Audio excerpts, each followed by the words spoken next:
એક મેસેજ જે અત્યંત વાયરલ થઈ રહ્યો છે કે શું અમદાવાદમાં 2 દિવસ વીજળી ગુલ થશે? અમદાવાદ ટોરેન્ટ પાવર લિમિટેડ દ્વારા સોશિયલ મીડિયા પર વાયરલ થયેલા એક મેસેજને લઈને સ્પષ્ટતા કરાઈ છે કે જેમાં 2 અને 3 મેના રોજ અમદાવાદમાં વીજળી ગુલ થવાનો દાવાને ભ્રામક ગણાયો છે. ટોરેન્ટ કંપનીએ સ્પષ્ટતા કરી હતી કે કોઈપણ પ્રકારની વીજળી ગુલ થવાનું આયોજન નથી. નિયમિત જાળવણી માટે ચોક્કસ વિસ્તારમાં ફક્ત એક ટ્રાન્સફોર્મર બંધ કરાશે. તે ટ્રાન્સફોર્મર દ્વારા વીજળી મેળવતા મર્યાદિત સંખ્યામાં ગ્રાહકોને જ અસર થશે અને નિયમો અનુસાર તેમને SMS દ્વારા જાણ કરવામાં આવી હતી.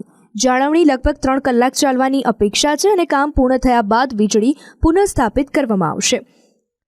હવે એ જાણીએ કે 2 મેના રોજ અમદાવાદના કયા વિસ્તારોમાં વીજ પુરવઠો બંધ રહેશે. તો બીબી તળાવ વટવા, નવકાર એમો પ્લાન્ટ, હામજાનગર, બુદ્ધાન પાર્ક, અમન પ્લાઝા, વિસત રાયચંદ નગર, મોટેરા સૂર્યશ્રીજ, ઓડિયો terminus Maruti estate, Raipur, Ghatlodia Shayona Pushp residency, Shivranjani Vimanagar, Ramdevnagar, Hatkeshwar depot, Lamba NIDC.